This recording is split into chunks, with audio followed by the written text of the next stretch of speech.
Hi అండి, welcome to my channel. ఈరోజు అయితే పప్పు వాక్కాయ వండుతున్నానండి. వాక్కాయ పప్పు ఎలా వండుకోవాలో చూడండి. వాక్కాయలు అయితే మధ్యలో పిక్క ఉంటుందండి. వాక్కాయలు తెచ్చుకొని ఉప్పు నీటిలో వేసి నానబెట్టాలి. అప్పుడైతే దీనికి ఉన్న ఏమన్నా మందులు కొట్టినా ఇంకా ఏమన్నా మట్టి అవి ఉంటే పోతాయి అన్నమాట అండి. నానిపోయి వాటిని శుభ్రంగా 2 సార్లు కడిగేసుకొని ముక్కలు కోసేసి పప్పు కూడా నానబెట్టి పెట్టుకోవాలి ఒక అరగంట ముందు. ఇలా నానబెట్టుకున్న పప్పుని ఈ వాక్కాయ ముక్కలు, ఉల్లిపాయలు, టమాటాలు, పచ్చిమిరపకాయలు, కొంచెం కారం, పసుపు వేసేసి కుక్కర్ పెట్టేసుకోవాలండి.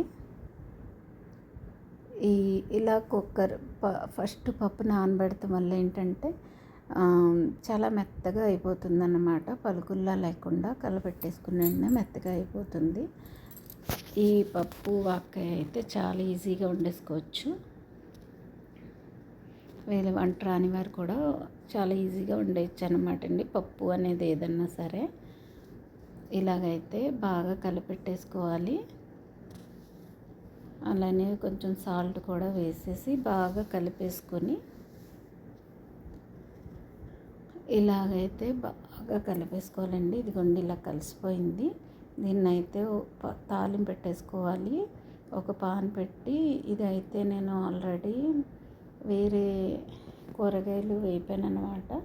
అది కొంచెం ఆయిల్ ఉంటే అందులోనే కొంచెం ఆయిల్ వేసేసి ఇలాగా ఆవాలు, జీలకర్ర, మినపప్పు, ఎండుమిరపకాయలు, కరివేపాకు, వెల్లుల్లిపాయలు, ఉల్లిపాయలు వేసుకోవాలి. ఈ పప్పుకు వెల్లుల్లిపాయలు, ఇంగువ అయితే చాలా ముఖ్యమండి. వెల్లుల్లిపాయ వేసుకుంటే ఆ టేస్ట్ వేరేగా ఉంటుంది. ఈ ఆయిల్ బదులు నెయ్యితో వేపుకున్నా చాలా బాగుంటుంది పప్పు. ఇలా అయితే వేగిపోయినాయి. ఇప్పుడు ఈ పప్పు వేసేసుకోవాలి.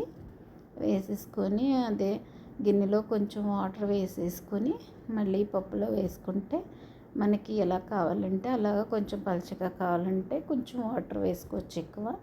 అలాగే ఇలా గట్టిగా తింటే గట్టిగా చేసుకోవచ్చండి. ఇంతేనండి, కూర అయితే రెడీ. చాలా ఈజీగా పప్పు వాక్కాయ అయిపోయింది. ఈ వీడియో నచ్చితే లైక్ చేయండి, షేర్ చేయండి, సబ్స్క్రైబ్ చేసుకోండి.